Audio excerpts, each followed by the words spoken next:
Lorsque nous rencontrons Edwige à Paris, cela fait 12 jours qu'elle est à la rue. Je suis arrivée en France en juillet 2022. J'étais d'abord au pays, chez moi en Côte d'Ivoire, où je travaillais. J'avais quand même une vie un peu stable avec mon mari aussi qui travaillait. Il est décédé des suites d'une tumeur du cerveau. Moi aussi, à une semaine de son inhumation, j'ai perdu mon boulot. Et voilà, je me suis retrouvée à la rue avec 4 enfants, les deux bouts. C'est comme ça que de venir quand même ici pour m'occuper des enfants. Pendant plus d'un an, elle va loger chez sa sœur jusqu'à ce qu'une dispute éclate. Elle se retrouve alors dehors du jour au lendemain, sans nulle part où aller. D'abord même, j'ai pensé que je pouvais passer la nuit là. Donc je me suis assise comme si j'attendais pour ne pas tirer l'attention des gens. Mais à 23 heures, la gare ferme ses portes. Edwige se retrouve sur le parvis. C'est sa première nuit dehors. Comment ça s'est passé cette nuit-là? J'ai pas dormi. Pourquoi? C'était difficile. Très difficile. J'ai eu beaucoup peur. Puis avec les jeunes qui circulaient, j'avais peur qu'on me fasse quelque chose d'autre. Vous aviez peur de quoi? Des agressions et puis le viol surtout. Retourner en Côte d'Ivoire est inenvisageable. Elle y a laissé ses 4 enfants. C'est pour subvenir à leurs besoins qu'elle est venue ici, dans l'espoir de trouver un travail. Bonjour. Toutes les lignes de votre correspondance sont occupées. En fait, ce que je peux vous dire, voilà, c'est la réalité de cette dame-là, en train de nous expliquer. En France, ici, tu ne peux pas dire que tu es ton frère ou bien ta soeur qui vit en France, tu vas quitter là-bas, tu vas vivre avec la personne. Bah, il va te dire oui, mais à la fin, il va te chasser, hein. Il va te mettre dehors. Il va te mettre dehors, je vous assure. Hein. Qui ne connaît pas, mais qui connaît, qui a déjà vécu, il connaît la réalité. Cette dame-là, elle vivait avec sa sœur.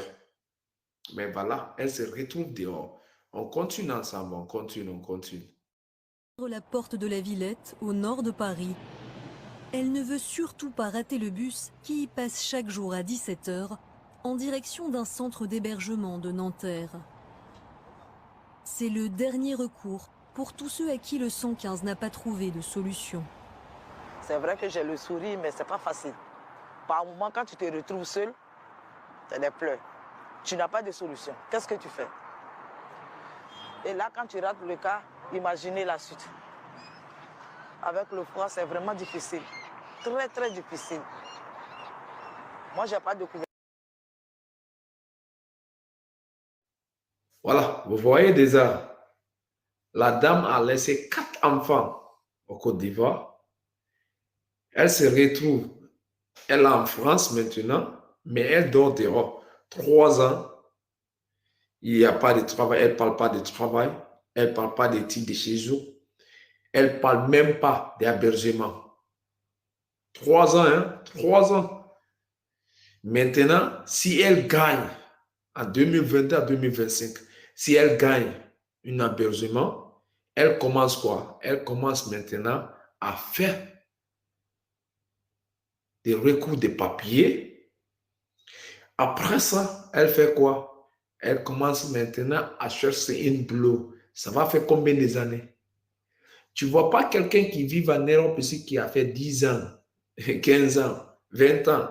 Il n'a même pas fait quelque chose au bled. Tu vas dire que non, la personne là, il ne peut pas faire, je ne sais pas ce qu'elle est en train de faire. Je n'ai pas dit, si tu cherches, si tu fais illégal, mais si ça trouve que c'est légal, halal, tu es en train de chercher, frérot, ce n'est pas facile de chercher une halal.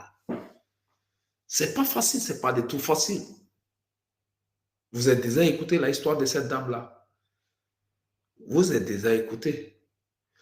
Bah, c'est un peu difficile à dire. Wallah, c'est un peu difficile à dire. C'est comme ça la vie. Il y a nos frères qui vivent en Europe ici, qui sont en France. Si tu sais que Tu ne peux pas maintenir quelqu'un chez toi. N'appelle pas ta soeur de venir vivre avec toi. N'appelle pas ton frère de venir avec toi. Parce que tu sais qu'à la fin, tu vas les chercher, tu vas les chasser dehors. Laisse la personne tomber. Laisse la personne. Il va se débrouiller. Avant que tu l'appelles, et puis à la fin, tu les chasses encore. Cette dame, c'est sa propre sœur qui l'a chassée. Un petit disque seulement, sort c'est moi. Et si c'est moi qui paye le loyer, sort c'est moi. Vous voyez, c'est la vraie vie. C'est pas facile. Allah, c'est pas facile. C'est Dieu seulement qui peut nous aider. Ah ouais. Maximum de partage, hein? Maximum de partage.